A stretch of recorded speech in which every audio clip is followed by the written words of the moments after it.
contract chain, il y a presque tout dans le titre. Contract comme contrat, chain comme blockchain.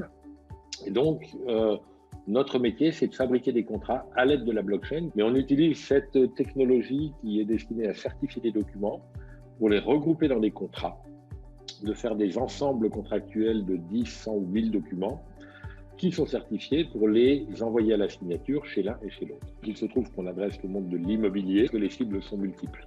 Le contrat, ça paraît tout bête comme ça, mais chez mes clients, il y a des grandes sociétés.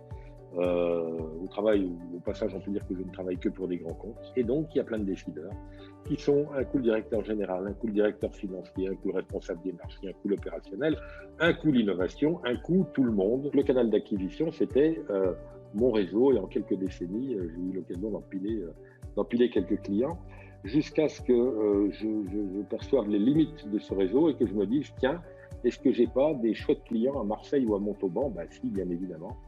Et donc, c'est sans doute cette question-là qui a fait qu'on s'est rapproché.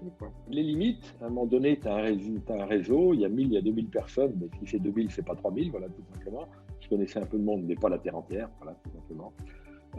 Et puis, il est apparu une nécessité de taper plus large. Notre produit est innovant, il fallait multiplier les canaux d'acquisition. Donc, rendez-vous qualifiés, une soixantaine, voilà, grosso modo.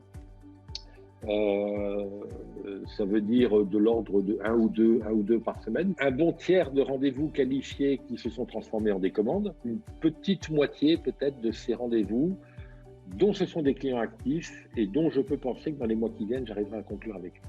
Mais non, ça n'a pas changé ma manière de faire, hormis peut-être un peu à la marge, comme je le disais tout à l'heure, les questions qu'on s'est posées. Tu vends quoi, à qui, pourquoi, comment, dans quel contexte, hein, qui permet de mieux cadrer le produit et donc l'acte de vente. Évidemment, j'aurais fait moins d'efforts et consommé moins de temps si on n'avait pas bossé ensemble, mais c'était du temps efficace, du temps utile. Et donc, quand on veut avancer, il ne faut pas concocter son temps, il faut juste bosser et avancer. Mais encore une fois, ça peut être chronophage. Hein. Je vous disais, notre point mensuel, il durait en moyenne combien? 1 minute.